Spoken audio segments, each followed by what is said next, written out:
Okay. Today, we're going to be reading the book of Ecclesiastes.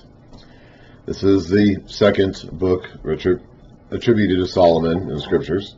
We finished Proverbs last time.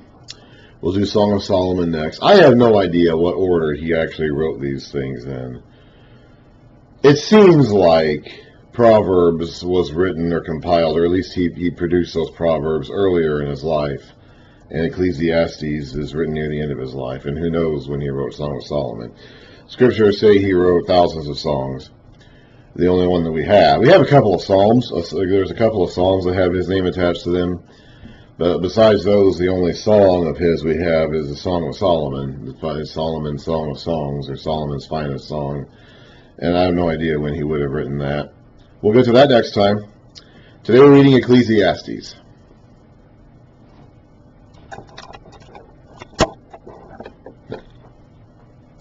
Again, this seems to have been written by him near the end of his life. The Ecclesiastes never specifically names Solomon as the author.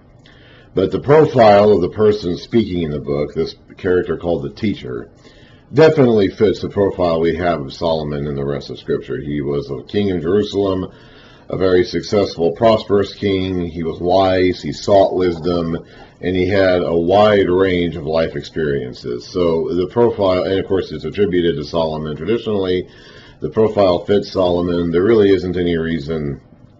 He talks about the same subject matter that he talks about in Proverbs and in the Song of Solomon, although in a kind of more indirect way there. We know that Solomon was a man of literature. We read about, I talked about how he wrote a lot of songs or a lot of Proverbs. At the end of Ecclesiastes, it says that the teacher, the guy speaking, compiled lots of such things. So it definitely fits the Solomon profile. There really isn't any good reason to assume it wasn't Solomon, unless you just want to believe it wasn't Solomon. I mean, unless you're just ideologically convinced of that, there really isn't any good reason to doubt that Solomon authored this book.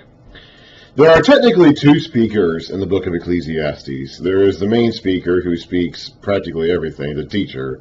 And there is technically also another character who introduces the book at the very beginning and closes it at the very end, who's not the teacher, I guess. My guess is that it's Solomon. My guess is that Solomon is obscuring himself by, referring to himself as the teacher. We saw at the end of Proverbs that there's these other names associated with the last couple chapters of the book of Proverbs. And in the Song of Solomon, he's going to be writing mainly from the point of view of the woman. So Solomon seems to have been a pretty literary guy, at least by 950 BC standards. And had control of a wide variety of writing techniques. So I tend to think the entire book of Ecclesiastes was written by Solomon, and that he is both the narrator and the teacher. That's just a narrative, framework that he uses to communicate his message in this book. Ecclesiastes is a book, I like this book a lot, actually. For those of you who know me, you know my history as what I call an ENP, an excessively negative person. I like the book of Ecclesiastes. Ecclesiastes has long been a favorite of mine. It is not a book that you can take by itself. It has to be fitted into the context of all of Scripture. Okay?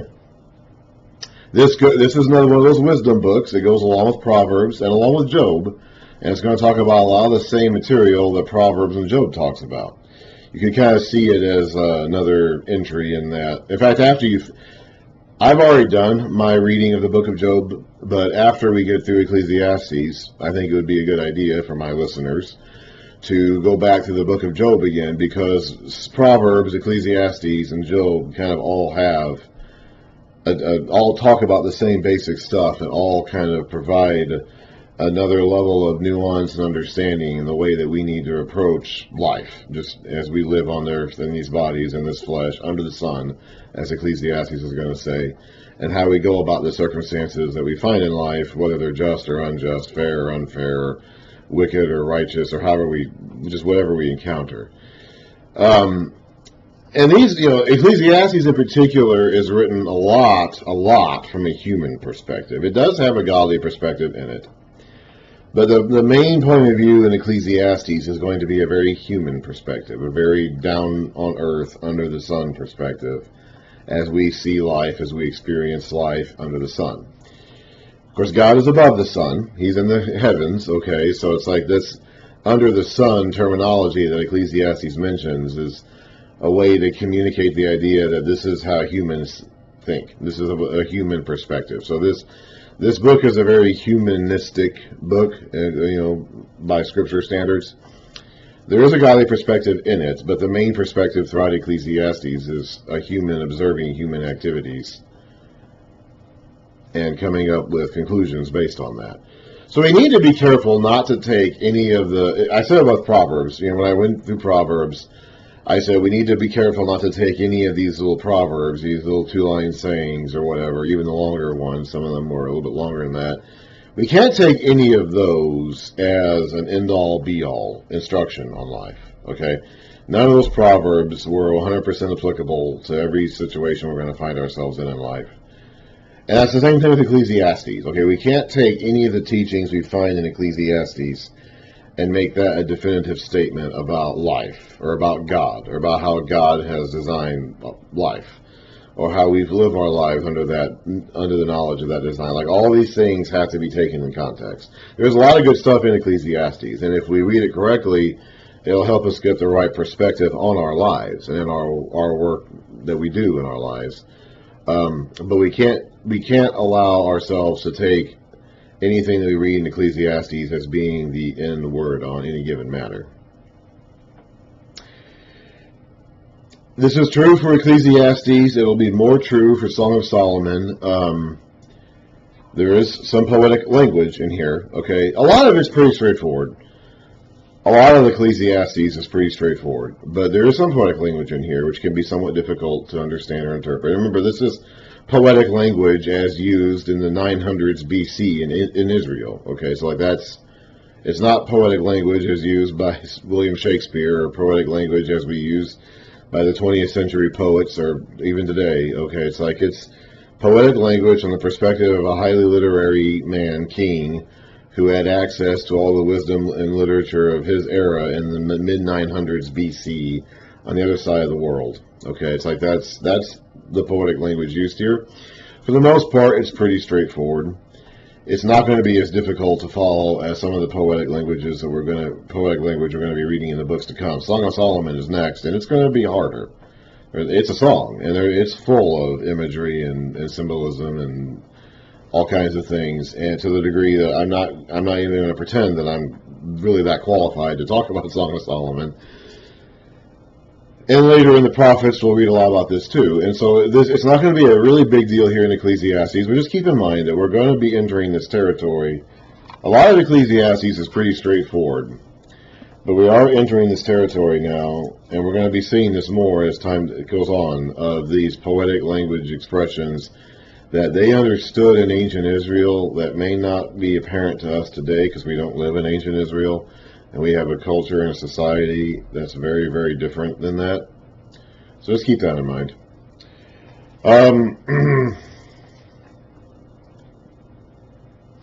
Okay. I think we're ready to get started.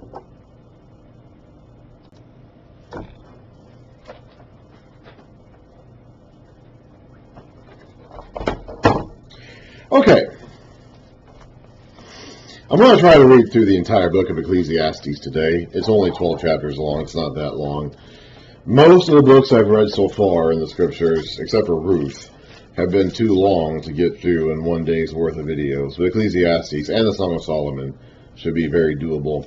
These are both books, this is true for both Ecclesiastes and the Song of Solomon, that are best to be read at once. Okay, it's like Ecclesiastes is basically a lesson. Okay, Solomon is instructing, he's basically giving a sermon here, for the most part. He's teaching us a lesson. It's not quite like Proverbs, where we're supposed to sit and ruminate on these proverbs and let each of these individual proverbs kind of cycle through our minds over and over as we absorb them and imprint them into our being and allow them to form our inner character from the inside out.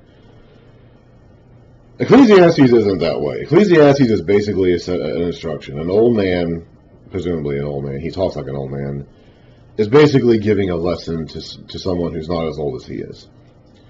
It is one of those things that you can listen to more than once or read more than once, certainly.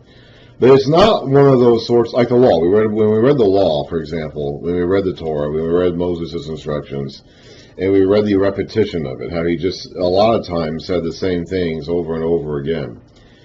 You know, he gave the same laws many times. He wrote the same laws down several times. So in the second half of Exodus to the end of Deuteronomy, you know, he repeated himself a lot. And it took, it's like, and that's, well, it's because they're supposed to meditate on it. They're supposed to ruminate. They're supposed to cycle through that all the time. It's not like we read Ecclesiastes once and then we're done with it. But Ecclesiastes, at least to me, comes off more as like a sermon, like a set of instructions, like a lesson. It's like going to a lecture hall and listening to the teacher speak. I mean, he calls himself the teacher. And you take notes and you pay attention to it, and then you think about it afterwards. Then you might take a tape recorder and record it so you can listen to it again. But you don't. It's not as cyclical, or it's not one of those things where it just kind of like cycles through constantly. You're just constantly knee deep in it all the time. You know, it's one of those. It's a lesson. It's a lesson that you go back to and listen to again when you need it every so often. But it's not really one of those things that you're just constantly absorbing yourself into all the time. Or the Psalms, like the Psalms. You've seen the Psalms over and over. Where I haven't gotten to the Psalms yet, but it's like the Psalms were just the songs that they sang over and over and over again. You know, Ecclesiastes really isn't that way. We're not talking about something that we absorb ourselves into and immerse ourselves in constantly on a daily basis. We're talking about basically a lesson that we go through. We listen to in its entirety. It does need to be taken in its entirety. Okay, we need to get through this in one sitting, basically. Talk about it. Then we come back to it again when we need to study it from it further in the future. But it's not one of those things that we need to kind of immerse ourselves, just park ourselves in and immerse ourselves into for just constantly. It's not one of those kinds of things.